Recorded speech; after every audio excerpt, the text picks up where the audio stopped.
Всем мира, друзья! Сегодня поговорим о исторической личности времен падения Казани имаме Кул-Шарифе – Алга. Широкую известность Кул-Шарифа в последний период существования Казанского ханства подтверждают многие исторические источники, а также сведения, сохранившиеся в народной памяти и обобщенные Шихабуддином Маржани. Опираясь на них, можно утверждать, что Кул-Шариф в ханстве накануне его падения являлся главой мусульманского духовенства, верховным сиидом. Андрей Курбский, описывая эпизод, связанный со взятием русскими войсками Казани в 1552 году, называет его на европейский лад великим бискупом, то есть епископом, и добавляет, что сами татары считают Кул-Шарифа великим анарией или амиром. Слово «амир» переводится с арабского как «повелитель» или «руководитель», а вот в первом случае Курбский явно использовал латынь «honor», то есть «почесть», «честь» или «honorus» – «почетный, уважаемый». Похоже, что эти выражения применены им для перевода титула верховного сиида, который, по замечанию Маржани, звучал как «накиб аль-ашраф» – «руководитель великих».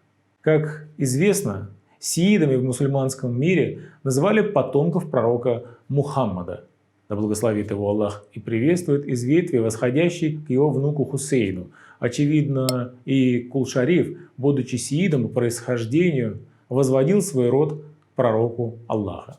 Недавно обнаруженная и опубликованная литературоведом Ахмедзяновым генеалогия сиидов Шакуловых из Касимовского ханства показывает, что она действительно через многие поколения восходит к Хусейну. Следовательно, причастность Кул-Шарифа по рождению к сиидам была не вымышленной, а реальной. В конце 15-16 веках в каждом отдельном татарском ханстве могло быть несколько сиидов, лишь один из которых являлся верховным. Герберштейн, автор записок в московских делах, отмечает наличие в Казанском ханстве верховного жреца.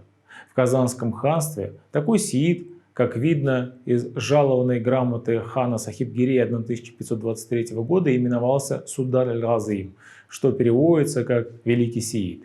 Есть основания полагать, что Кул-Шариф верховным сиидом государства стал в октябре 1551 года после казни ханом Шах-Али прежнего верховного сиида Кул-Мухаммада. К тому времени Кул-Шариф уже был известным государственным деятелем, о чем говорит его присутствие среди знати ханства, присягавшей на верность хану Шах-Али 14 августа 1551 года в Свияжской крепости. Судя по тому, что нам известно, Кул-Шариф, как и его предшественник Кул-Мухаммад, были из рода крымских сиидов. Некоторое время он жил в Астраханском ханстве вместе с сиидом Мансуром, предположительно своим отцом. Отсюда и приставка к его имени Хаджи Тархани.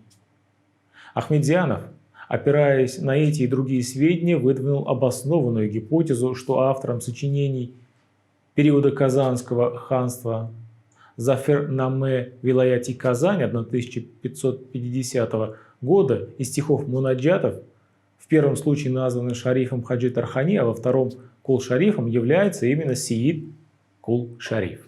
Кул-Шариф был видным государственным деятелем, умелым дипломатом. В русских летописях он упоминается как один из влиятельных и уважаемых религиозных деятелей. Когда трон занял Едыгер-хан, Кул-Шариф вошел в состав правительства и активно участвовал в повседневных делах ханства.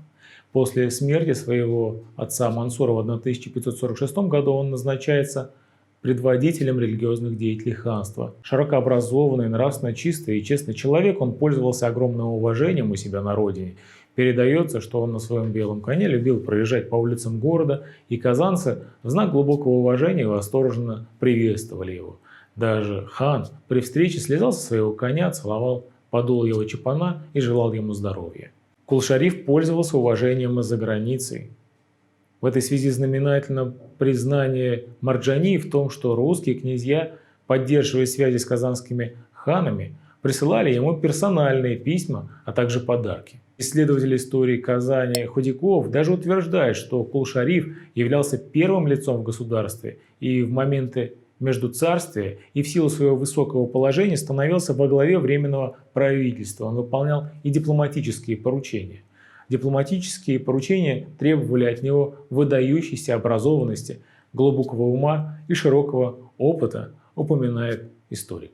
Действительно, Кул-Шарифа даже после того, как он стал верховным сиидом, русские источники продолжали именовать муллой. В то же время из Зафер-Наме вилаяти Казань отчетливо видно, что его автор был весьма образованным человеком, обладавшим знаниями в области астрономии, истории, и не только, кстати, татарской, но и русской, государственных дел.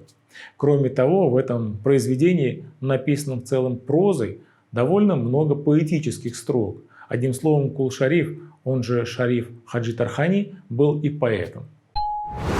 Эпоха, в которой жил Сеид Кул-Шариф, это трагическое время движения Казанского ханства своей гибели. Автор Зафер-Наме вилаяти Казани оставил строки, описывающие трагедию своего народа. Он говорит о Казани. Из-за такой тяжелой ситуации падишахи города Казани обеспечивают безопасность своего государства путем соглашения со страной кафиров. Было так. Для благополучия народа и ради его жизни заключали договор с Москвой, между двумя сторонами ходили послы, обеспечивая взаимопонимание. Это было написано в 1550 году, но уже в апреле 1551 года началось новое наступление русских войск, которые в июне обступили Казань. Настали тяжелые времена. Патриаршая летопись упоминает, что к Шигалею и к воеводам бить челом, чтобы государь дал бы им на государство царя Шигалея, а у Тимыша царя государь к себе взял и с матерью Сюембике царицею. С таким предложением к хану Шах-Али и русским воеводам приезжали молла Кул-Шариф и тюменский князь Бибарс Ростов, но они действовали не самостоятельно, а выполняли волю всей земли казанской, что отчетливо видно из грамоты казанцев, отправленной тогда Ивану IV. Верховный сиид Кул-Шариф погиб при взятии Казани русскими войсками в 1552 году. Марджани, опираясь на народные предания, сообщает, что Кул-Шариф со своими последователями, объединенные в особое подразделение, полк, состоявший из молодых дервишей, оборонялся, отступая вплоть до здания медресе, потом поднялся на его крышу, где был заколот, и упал вниз. Так трагически прервалась жизнь этой выдающейся личности эпохи Казанского ханства. В Зафер-Наме есть такие строки о Шарифе. «Если ты еще надеешься на лучшее, не уходи с этой земли, ибо если ты уйдешь, кто же будет сахибом города Казани?» Как известно, Казань защищалась 41 день. Оборону Казани источники считают героической. Немногим более 30 тысяч воинов и конницы япончи противостояли 150-тысячному войску Ивана Грозного с новейшими техническими вооружениями. Последний хан Казани Едыгер и глава духовенства, верховный сиид Кул-Шариф, настолько воодушевили казанцев, что никто и не помышлял о сдаче города. Печальный вид представляла собой Казань после того, как сеча была закончена, не прекращавшаяся на улицах города до последнего вечера.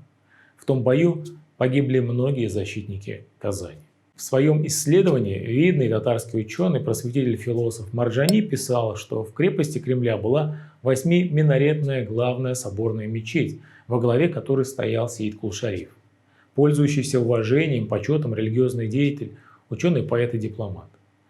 4 столетия тому назад легендарная многоминаретная мечеть Кул-Шарифа украшала столицу Казанского ханства, поражая своим великолепием, изяществом, красотой, богатой библиотекой. Она была центром религиозного просвещения и развития наук Среднего Поволжья XVI столетия. Названа она была в честь ее последнего имама сиида Кул-Шарифа. В том сражении мечеть была сожжена и разрушена. От прекрасного здания в Казани, горделиво возвышающейся на гребне холма, не осталось и камня на камне. Кул-Шариф – это историческая личность, имя которого золотыми буквами вписано в историю татарского народа. До нас дошли несколько стихотворений и одна поэма. Они вошли в сборник, составленный литературоведом Шариповым и изданным в 1997 году в татарском книжном издательстве под названием «Жизнь жестока, жизнь прекрасна». Татарский народ веками хранил память о славном сыне, защитнике интересов своего народа. О нем слагают стихи, песни, его образ воссоздан в исторических романах. А этот стих принадлежит самому имаму Кул-Шарифу. Не склоняйся, о душа, этот мир, игра без правил. Он напиток сладкой жизни ядом медленным приправил. Не укроешься ты в нише, думая, пробуду дважды. И мир таков, что свеч горящих загасил и не однажды. Оторвав отца от сына, дочь от матери, на муку у дверей стоять заставил и оплакивать разлуку. Мы не знаем ни начала, ни конца возникновения. Этот мир древнее, чем ветошь, жизнь твоя, одно мгновение. Где те пращуры, что были и ушли? Шариф, как пешка. Этот мир, что прибирает всех на грудь к себе с усмешкой. В годы развернувшейся демократии общественность подняла вопрос о восстановлении мечети Кул-Шариф. Идя навстречу вековой мечте татарского народа, президент Республики Татарстан Минтимер Шаймиев в ноябре 1995 года подписал указ о воссоздании мечети Кул-Шариф. Сегодня мечеть Кул-Шариф находится на территории здания Казанского Кремля как память о великом сеиде Казанского ханства и всех защитников города. Друзья, ставьте лайки, подписывайтесь на наш канал, изучайте историю вместе с нами, а также обязательно пишите свои комментарии под видео. Ассаламу алейкум, сау, благословен, до новых встреч, пока.